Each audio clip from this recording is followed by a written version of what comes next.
Hi, and welcome to the Lewiston Tribune podcast. This is episode number 35. I'm Matt Baney, managing editor of the Tribune, and I'm here today with my old buddy Trevan Pixley, online editor. Oh, it is always a pleasure to come back to where it all started. The more fun version of the Tribune podcast. Oh, yes.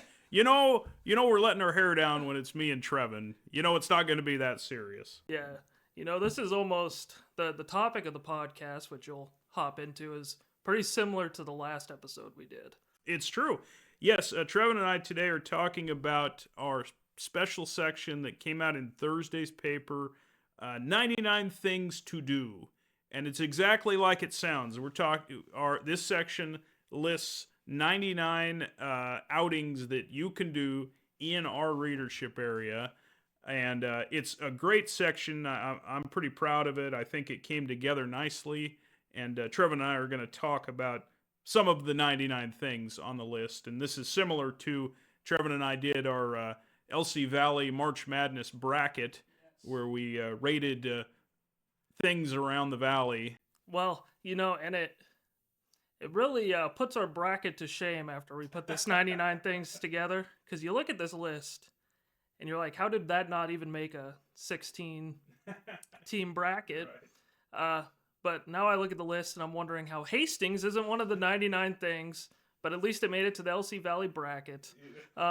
This was 08. It would definitely be on the list. It'd be the top of the list if it was 08. I had to get it in early. Good work. So we're going to talk about that section. Be sure to check it out. It was in Thursday's paper. It's on our website. If you didn't get a copy of it, come down to the Tribune office and get one. It's a great section. I think it's a fun thing that families will be able to do this summer. And before we start talking about it, just a quick reminder that the Tribune podcast is available at lmtribune.com, on our YouTube channel, and on all the podcast apps, Apple Podcasts, Spotify, every one of them. Be sure to subscribe, and we have a new episode each week.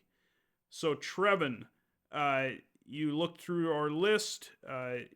What among these things, there's probably many you haven't done, some you have done. Which ones on this list really get you excited among the ones that you're familiar with that you have done? Well, the first one that stuck out to me, and it was probably because I hadn't heard it in a while, was the Border Days Super Egg Toss. Because I see that, and I flash back to when I was a youth, and me and Trey, my brother, all day at the Border Days event, were just super excited to enter this egg toss. We were strategizing how we were going to do it. And on the first throw, Trey drops it. We were the first ones eliminated, but it was a big deal. It was a good story from that event. And that's at Grangeville. So you guys drove all the way to Grangeville. Yeah. And all the way we're probably saying, oh, this egg toss is going to be something. Yeah, my grandma took us, and I remember she said, oh, there's all these fun events at this thing, and she probably listed them all off, and we were dazing off during every single one of them. And then she said, and an egg toss. And that one just gave us a pep in our step, and we stood outside her yard practicing for this egg toss, Oh, you did practice? Oh, for a week. And now the first throw, I've also done the egg toss, is a very easy throw. Oh, yes. Yeah, it's almost like you literally just hand it to him. I think Trey must have saw a butterfly in the air, or, this was before he got his glasses, so maybe his depth perception was a little off. But, it costed us, a week of training for this egg toss. Or the pressure of the moment just got to him. Yeah, that seems typical for Trey. All right, tell us another one that you like on the list there, Trevan. Another one that gets me excited is the EC Enterprises Motorsport Park. The venue is cool in itself, and it's definitely kind of found its footing over the years from where it started. But just the events that's held there more so get me excited. It's nothing to put your nose up at. I guess some people, they may see like a demolition derby or like horsepower versus horsepower and think, oh, everybody there is just a bunch of redneck, country folk. But I've seen kind of all walks of life at these kind of events. I mean, one of our sports writers, Cody Went, a very prime and proper fella, He's at these events all the time. He's a big fan. And, you see all sorts of people at these events. Might see Cody Witt there. And Cody Witt wrote the item about EC Enterprises Motorsports Park in the 99 Things section. The section, there are 99 things.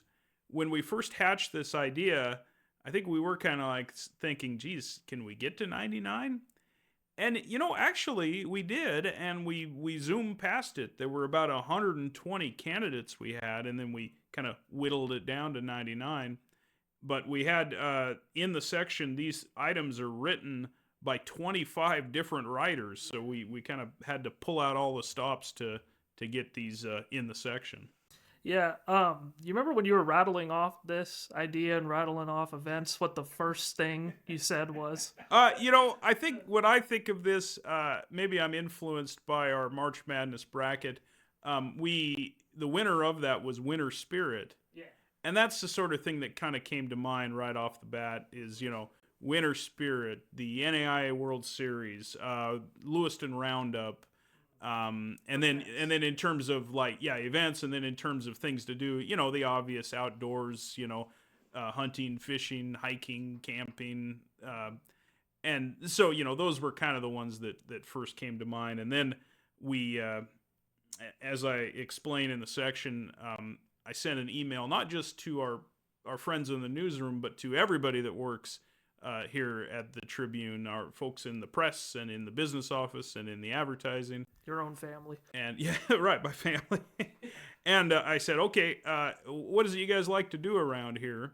And we got tons of suggestions and managed to come up with a bunch of them. And I think, we'll see how this is received, but I think this we might do this again next spring, I think, because there's still, even as I was sort of going through the list, I was thinking, geez, we didn't get that. Oh, we didn't get that. So I think we probably could come up with at least 55 more. 55 more things to do this time next year, you think? I think so. Yeah. Or maybe we'll just go for 99 again. 99 again, yeah. Trucking along. We always like to push the limits over here at the Tribune. That's right. we got to get Jen to think about more nothing activities. I like that. That was a good flair that we added there. Where doing nothing, and it was well written by Jen too. It was. The very last item in the section is written by our city editor, Jennifer Ladwig, who's known for not liking to. She wants to stay in her house all the time, and indeed, the last item is about resting up for your next adventure, and it's it's a nice capper for the section, I think. I would agree. It was and it's so, if you know Jen, it's so Jen too. So she wrote it very well. Lots of personal experience in there.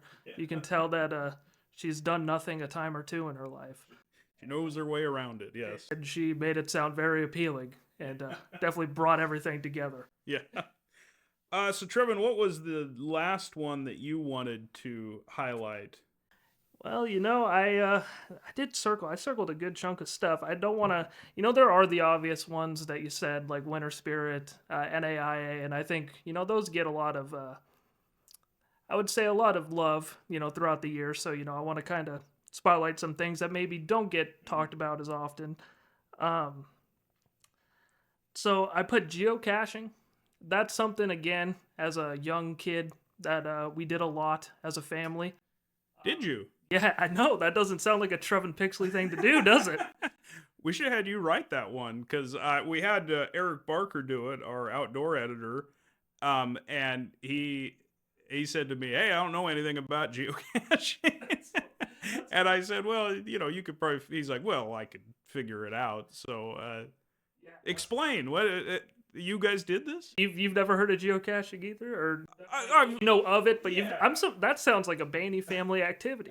This is a flip-flop-aroo. So it was funny. We did this in like 2011, so this is more than 10 years ago.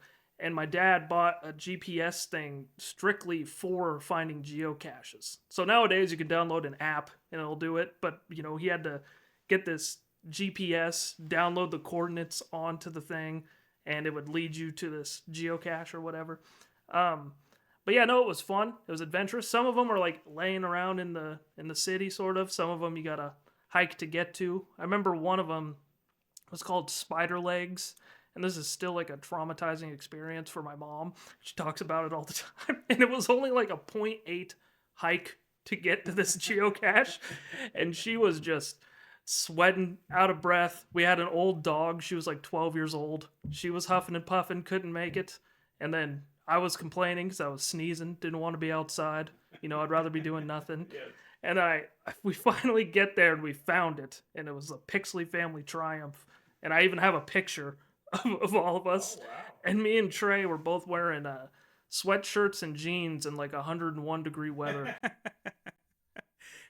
And I'm sorry, I am naive about geocaching. When you get there, is something there, or is it just on your device that you... Yeah, so there is something there. So it's kind of hidden in plain sight, sort of. So there's the only one that I could remember specifically, like how we found it. There's one in the fairgrounds, and kind of like by the fair building, like where the horses usually chill out at. There's a fence post there, and if you take the top off the fence post, there's a little geocache in there. Wow. So That actually sounds neat. yeah, no, it is. It's a lot of fun. Yeah. It's Renee did it one time with her friend, and they went for like a week straight, and then they got bored of it. But yeah, people still do it. Yeah. Huh. That's interesting. Well, okay. And chime in if you got some more. Let me talk about a couple of my favorites on the list. And here's one that I never would have thought I was going to become a fan of, but I have, and that's the polar bear plunge.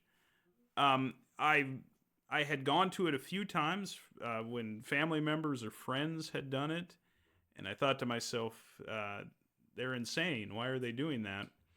And then when my daughter got a little older, she wanted to try it, and she was still pretty young, and I said, well, okay, you can do it, but if you're going to do it, I'm going to go with you. Just to make sure, I'll hoist her out of the water if I have to. And I did it, and I got to say, I don't want to be cheesy or anything. When you get out, and after you kind of dry off a little, it's this fabulous tingly feeling you have. And I've found that it kind of sticks with you that day. And here's, all right, viewer discretion here. When I get out, I'll towel off, and then I refuse to put a shirt on. Yes, and I stand outside with no shirt on January 1st, and this tingly feeling I have. And anyway, believe it or not, I think I might keep doing it. And it's a big recommendation from me. My daughter Lucy actually wrote the item that's in the section, so that was fun to have her do that. I certainly sympathize and I empathize with anybody who says, why would you do that? I don't want to jump in the cold Snake River in January. And I say, I get it, but hey, it's I enjoy it myself. Yeah, there's sound like Joe Rogan a little bit. That's Joe Rogan's whole state. He jumps in like a ice bath, doesn't he? That's a Joe Rogan thing. That's an athlete thing. You think you ever get done doing that and think, I'm gonna do this every single day? Once a year is enough for me. So does like Joe Rogan, what is he does he say a similar thing that, oh, you feel alive? Yeah, it's like, yeah, you feel alive, It's what it takes to be a top 250 comedy assassin, That's what he says. Well, maybe I need to keep doing it. The world's not ready for that much shirtless Baney, I guess. Probably not, no. Yeah. All right, so here's another one that I do with my shirt on. The WSU Bear Center. You better do that with your shirt. Oh, man. Yes, indeed. It's a great stop. If you're... we've done it with our kids on a kind of a bored day. You drive up to the Palouse, and folks who are on the Palouse, I'm sure they do this. It's kind of a fun little stop because you can pull into the parking lot that's at the WSU Bear Center, and it's a fenced-in area. You can see the bears, and there's really, sometimes you'll go to a zoo or something, and the animals are kind of in hiding and everything. Every time we've gone to that, the bears have been in pretty visible, and a lot of times they're even right by the fence.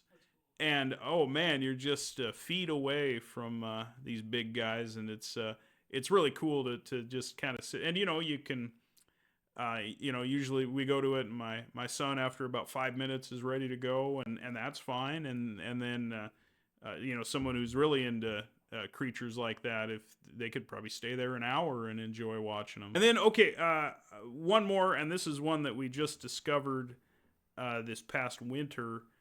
We went to Waha to do a little bit of sledding, and we stopped at the Waha Grill, and which is a fun, it's always kind of fun to go to some little town and eat at the cafe that they have. And so we stopped at the Waha Grill, and it's a fun spot, and good down home burgers and fries and steak and things.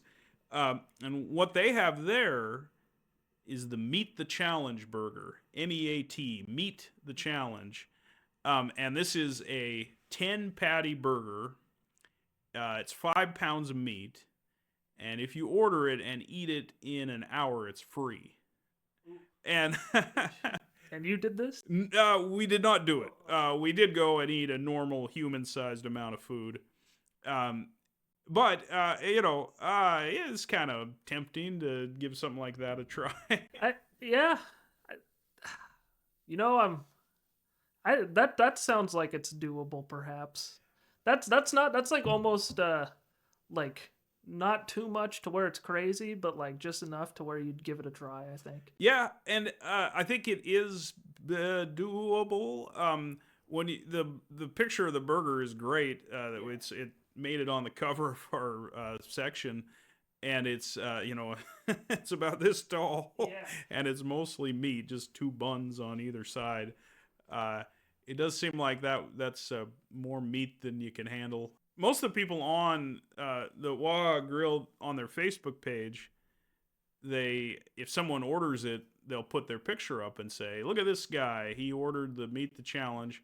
And I noticed, doing a little research, I noticed that they usually they added a comment later on that would say something like, "Gave up after 45 minutes, still had 4 patties left." Yeah. And I noticed in my scrolling there was just one guy who had done it. So it looked, from what I saw, it was about probably 8 people in about the space of a year or two had attempted it, and then this one guy did it. What's the price of the burger? Do you know offhand? No, I don't. I should have looked that up. But what's a reasonable price that, like, even if you don't eat it all, that you're like, this is fine? I'd pay. Why am I thinking? I'd put down $30 for that. That's fair. I was gonna go even higher. I was gonna say like 45. Yeah. That's a lot. Sure. I mean, it's pretty much 10 hamburgers worth. So maybe, it should probably be like $50, shouldn't it? The price is probably reasonable, and you get like all that leftover burger. So I mean, like, it might just be worth it, especially if you're eating by yourself. You're not like paying for a family or nothing. And if it cost enough, how much of your motivation would be, I want to get out of this bill. Yeah, exactly. I got to keep going. Yeah, exactly. Most of it's probably just for fun. I don't know how many people are actually going in thinking they're gonna do it. Yeah. I wonder if they got a wall. They got a wall of fame in there. I wonder. I didn't notice that. I actually, as we were, my wife wrote that one about the Meet the Challenge burger, and I was talking to her about it, and I thought to myself, I said to her, these are so much fun, but for some reason, I think I've reached the stage in life where I don't want to try an eating contest. Yeah. I'm too old to eat more food than I need. That's fair. What age do you think you get to where you don't need eating contests anymore? 26. How old are you? 26. 26, yeah. You're not gonna try an eating contest, huh? No, not unless I want all that leftover burger. Yeah, I mean, I'm sure you could just go there and say, "I'd like the Meet the Challenge burger. Yeah. I won't be eating it all." You could probably even say, "Here are me and my 4 friends." Yeah. You could feed a whole little league team with that. Right? Yeah. That's just smart business. That's right. All right, well, Trevan, so that's some of the highlights on the list, and then we thought of a fun little game here. Trevan and I have each gone through the list, and we've picked out 5 items on our 99 things that neither one of us has done, and we're gonna reveal that first. Why don't you go first, Trevan? What's one of these that you want to try that you haven't yet? All right. I've never visited a bookstore. Trevan, explain your damn self. Well, I don't know how to read. It's kind of my thing. I've been to a library, Okay. but I've never gone out of my way to purchase a book. Have you literally never been to a bookstore? I think when you go to the Spokane Mall, you have to walk through a Barnes and Nobles, and I think that's about it. And did she? Do you think you went into it? Yeah, well, I walked through the Barnes and Noble. I never sat in one of those recliners there, and Hastings had some magazines. Actually, Hastings was a bookstore. Now you were busy putting on the masks and stuff. I was looking for Insane Clown Posse CDs. But Yeah, they actually had a bookstore. I mean, they had shelves. Do you remember? well, you see, that was Shelves of books? so you could when you walked into Hastings, if you went right, that was where all the DVDs, Right. masks, and CDs were, and if you turned left, that's where all the books and magazines were, and I never went down that way. All right.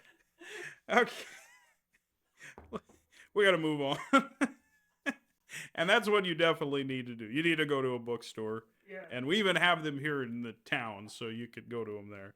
Okay, let me tell you, we'll do alternating possession here. Okay, here's one that I put on my list as wanting to do, but sort of like an eating challenge. I don't think I'll ever do it. Yeah. I've never gone downhill skiing, and I would like to try that, but again, perhaps I'm too old for it. And I know lots of people who are even older than me go downhill skiing. It just seems like at 46, maybe that's not the time to take it up. You sort of need to have a base of skills rather than saying, I'm going to try that now. I think that's a good call. When you were talking about going to Waha, you were doing 2 things I had never done. You were doing the Meet the Challenge burger, that's what it's called, right? And sledding. So, I've never gone sledding, downhill skiing. I've never done any winter sport. Have you done regular skiing before? No, I've not done skiing at all. No downhill, no cross country, nothing. Yeah. And it's another stunning omission from you. I can understand not going skiing, but you've not gone sledding? And I think that might be so. I've gone sledding as probably like a 1-year-old, 2-year-old, because there is a photo of me doing that now that I think about it. But you don't as a memory, no. Yeah.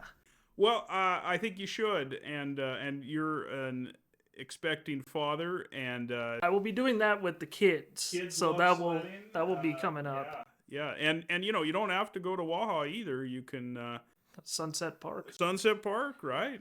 That's a very Kiwanis is a good spot. And trust me, the kids when it snows, as it rarely does in town, the kids are perfectly happy with you dragging them in a sled around the neighborhood. Yeah, no, those are 2 things that I'm excited to do when I get the kids is go sledding and visit a bookstore. Those are 2 that I'm excited to cross off the list. Good. All right. My next one here's one I have not done, and I could do this, is hike up Swallow's Nest Rock. Now, of course, Swallow's Nest Rock, the prominent rock that is looms over the Snake River between Clarkston and Asotin, and I lived in town most of my life, and I've not done that. And that seems like that would be a cool place to go to and get a neat vista of the valley. Yeah, no, that sounds like fun. That's the thing I need to do more of is go on hikes. Just more outdoor activities. Definitely gone on hikes in my day. I don't think I've done that either, though. I think I would remember it if I had. I wonder if, in fact, I'd wonder if there's a geocaching spot at the top of it. That's where I did most of my hiking, is like when we were going geocaching. Yeah.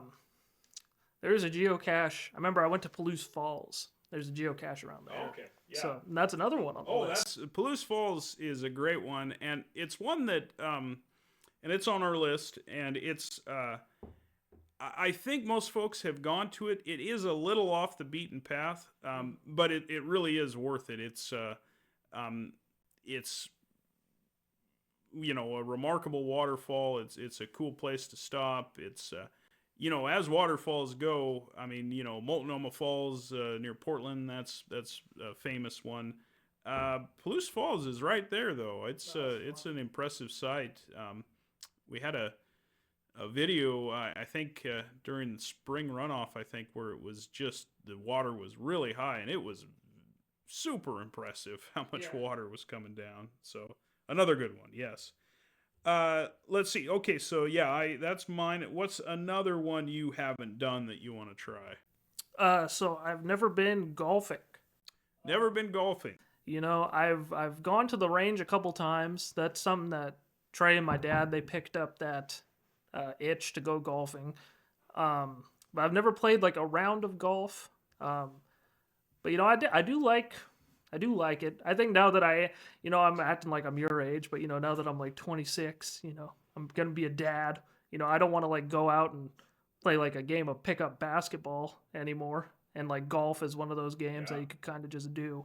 So I'd like to do it more often. That's a good one. And golf is kind of nice because it can be I don't know, not strenuous, but it can, you can walk the course and you can get some exercise that way.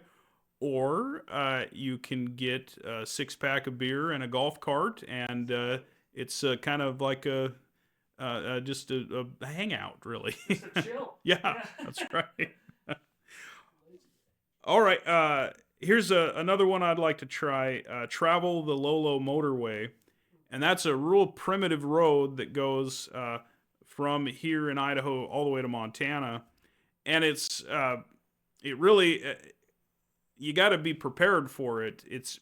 I don't know. I'm kind of interested in the fact it's this road, but you got to be ready for boulders in the road and trees down, and there are certain spots if someone's coming the other way, someone has to back up in order to get past them. It'd be a neat thing to travel, and it retraces the route that Lewis and Clark took when they came this direction. So that's one I've not done, and you got to be careful with that one. The Forest Service recommends that you have a high clearance vehicle if you're going to try that, and you got to have probably a few provisions, and so it's not like it's not a Sunday drive. You don't wake up and say, "Oh, let's try the Lolo Motorway." No, you have to prepare. I'll let you drive that. I'll tag along. That's not something that I would drive. Well, we know your driving history, so yeah, that's something that I would stay away from. The fishing game would see me and just take me off the road immediately. Probably even in the passenger seat. All right. Well, what's another stunningly common thing that you haven't done? Gone huckleberry picking. Okay, that's a good one. That's a good one. And that, I like, there's, I kind of like the culture around huckleberry picking. It's sort of this unwritten rule that if you know where they are, you don't tell anybody. It's like mushroom. Yeah. It's probably like with a good hunting spot or a good fishing hole, you kind of want to keep it secret. But, it's huckleberry picking is, that's a fun one. Some people are real serious about it. my family, we know a couple spots we'll go to, but we're amateurs at it. We always come home with like a little teeny baggie of huckleberries, and some people have milk jugs full of them. But yeah, that what is it that appeals to you about that? Well, I think it's my fiance's family does a lot of that huckleberry picking and searching for mushrooms. So I think that and the becoming the dad kind of thing. Just fun stuff to do with the family and the kid once it's older. Have you eaten huckleberries? Oh yeah. Okay, Huckleberry and milkshakes. and, and you like them? Oh yeah. Yeah, and they're great in pancakes and just Oh yeah. I've had that like only twice in my life, but it's really good. I've also had huckleberry syrup. That's pretty good. Oh yes, that's good. And here's an interesting thing. I guess all efforts to raise huckleberries domestically, not in the wild, have failed. So that's what's really neat about it is huckleberries can only be found out in the woods. Humans have never been able to cultivate them. So Big governments limiting huckleberries. sure. All right, moving on. My next one is the Sunset Auto View Drive-In in Grangeville. This is this is the only drive-in movie theater that is around anymore in the area, and I'm sure there are very few around the country anymore. And I have long ago memories. There used to be a drive-in movie theater just off of Thane I'm sorry, off Bryden in the Orchards. It's where the food bank is now, and it used to be kind of The Dollar Theater? well, it used to be sort of a joint complex. The Dollar Theater, which used to be the big theater, was there, and then to the south of it was the drive-in movie theater was right there. And I remember my friend's birthday. We went to it and watched He-Man and the Masters of the Universe movie there, and that's the only time I've ever been to a drive-in theater movie. And so I think that would be fun to check that out. Not done that one, and that'd be a good one to give a shot to. I think that's a good one. I've never done that either. Always kind of like the idea of a drive-in movie theater. You haven't? What a shocker that is. I know before we came in here, I asked Matt, I said, about how many of these, how many things on this list have you done? And he said north of 50. And I was like, I think I've done maybe something in the 20s, and that might be generous. Well, we know who's going to like this section then. I want you to have this at home. Yeah. And on a bored day, you got to look in and see, okay, what is it we need to do? I will say one thing this is good for, and something that fits now my new demographic. This is good for new parents, I think, and this is good for people with kids. I think there's a lot of stuff to do with kids, because I think if if I was just a single guy not doing anything, the idea of just huckleberry picking and going sledding and going to the super egg toss would be like, why would I want to do that? Right. But now that I'm having a kid, it's like, these sound like fun things to do. Sounds good. Yeah. Okay, what was your next one? My next one, and you wrote this one, the Wrangler Bar and Grill. That's like one thing in the area one bar in the area I've never been to, because I feel like I wouldn't fit in there. I feel like that's not my demographic. Is it a biker? Is it not a biker place? Yeah, I bet, it is kind of a biker place, but not exclusively a biker place. Yeah. It's certainly you drive by and you see the Harleys parked out front, and I think, like I said in the item, just about every Harley rider who goes through town, I think, stops there. But it also you have dining in the back in the what they call the bowl room. So that's more of a kind of sit down dining spot, and then the bar in the front. And it just they have lots of different things going on. They you can get into a cornhole tournament or a horseshoe tournament, and they always I noticed they got a Taco Tuesday deal. So Yeah, and I've been there a handful of times, and yeah, no, you'd fit in just fine. Heck yeah, that sounds like a blast. I think it, because I viewed it more, I think, as a bar. Now that you talk about the ballroom, and I think that's the one thing I wasn't familiar with. Maybe more of a dinner place. Maybe I should take old Tim and Susan. We should go over there. There you go. Yeah, some cornhole. I think that sounds like right up their alley. All right, my number one thing I haven't done that I want to try, and I knew this before the In fact, this is one that I had only heard about, maybe about a half year ago, and I really want to try it, is Gravity Hill near Grangeville. And, this is what we wanted this section to be was, there are some obvious ones on here, the World Series and Winter Spirit, like we talked about. But we really wanted this to kind of be like an insider's guide. And, we got people who, most of our crew has lived here for a long time, and these are things they like to do. And Gravity Hill is very much an insidery thing. And here's how we found out about it. Cam Alford, who is married to Britt Alford, one of the Alfords that, owns a paper, she, growing up, had gone to this spot. And this spot, it appears to be, there's a hill in the road. And if you park your car at the bottom of it and put it in neutral, the car appears to roll up the road. Now, it's probably an optical illusion. It probably isn't a rise in the hill. But even looking at the road on Google Maps, it looks like a hill. It looks like you're going up the hill. And so I've not been there, but Cam Alford wrote the item for us, and she did a nice job of that. And she said her family would always stop there, and so I'm eager to try that.